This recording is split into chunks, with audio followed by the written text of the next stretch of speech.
10. Hi guys, General Splatton here today. Just want to do a quick video with some funny stories, and then I got some shout outs. Back when I was growing up, I really got into gaming. Was a bunch of high school buddies and we started playing D&D, and I can't remember near of all the laughs and funny stories we had, but I got a couple that I want to relate to you. First one is that we weren't role players, we were gamers.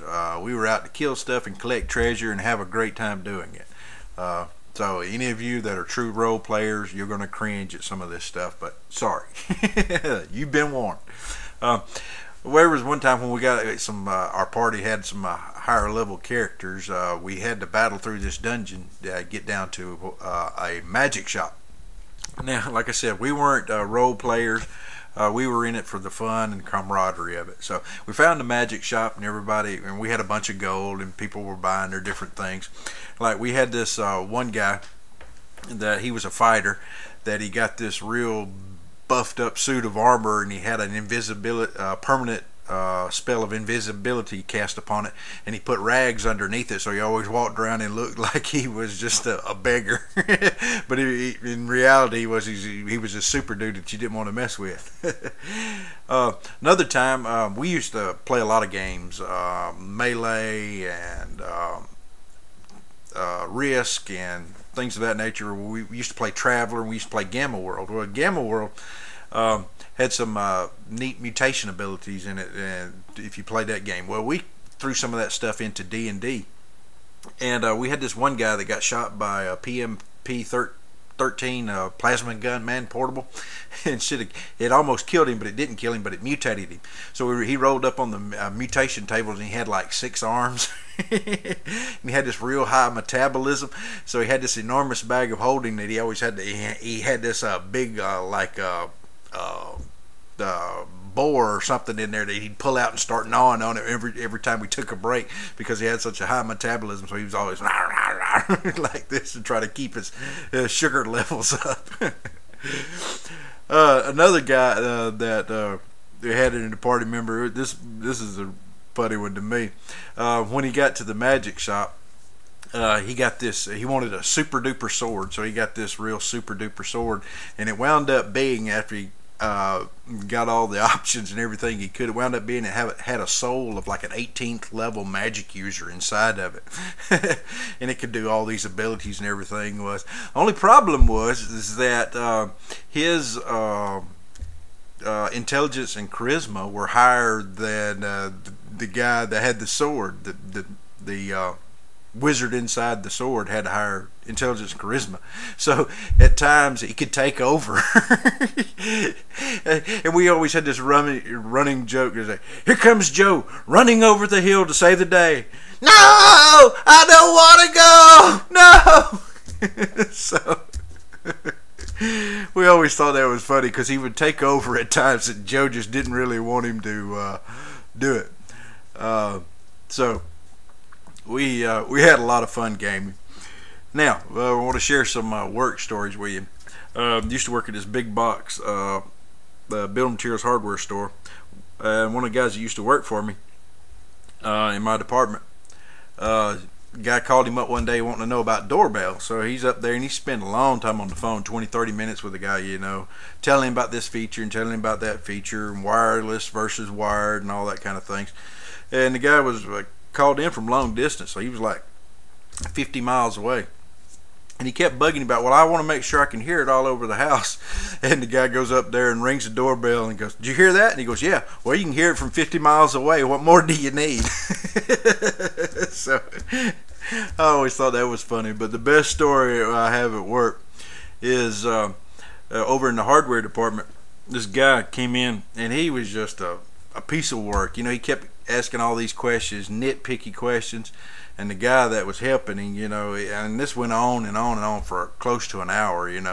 What's this do? What's that do? You got anything cheaper and all like that? And finally, after all that, the guy finally, got them wound down and asked him.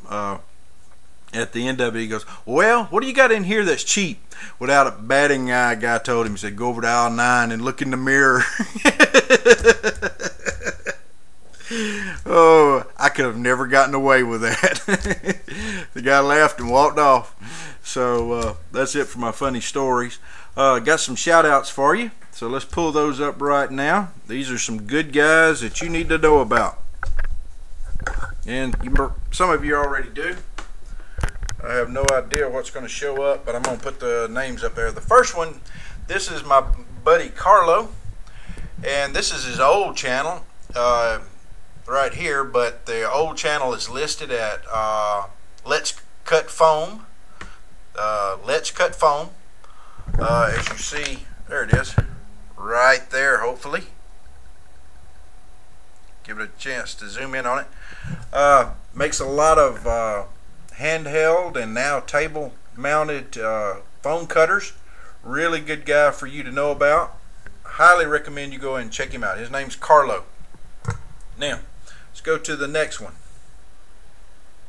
This is his one more. Let's see, back this way, make sure I get it right. Yes, this is his other channel. This is the one that he's got going mainly right now. This is Monte Carlo 712. Monte Carlo 712. It's the same stuff, but he's got a little different stuff on here. But go and sub him. This is a neat guy. I've talked to him on the phone. We had a lot of fun. We got to talking about the weather, and he lives up north and I live in the south, and he was talking about how hot it was last year. Or he said he only ran the air conditioner about a week last year, excuse me. And I said, well, how hot did it get? And he said, oh, it was up in the 80s. And I'm thinking, you got to be kidding me. I said, for it to be 80s in August down here, virgin sacrifice has got to be involved. So go check out Carlo, both of his channels. Well worth it. You'll learn a lot about wiring. You'll learn about the calculations for wiring and everything else. And plus how to make foam cutters. So a good guy, worth checking out. And last but not least is Dr. Cranky, Damn Cranky 666.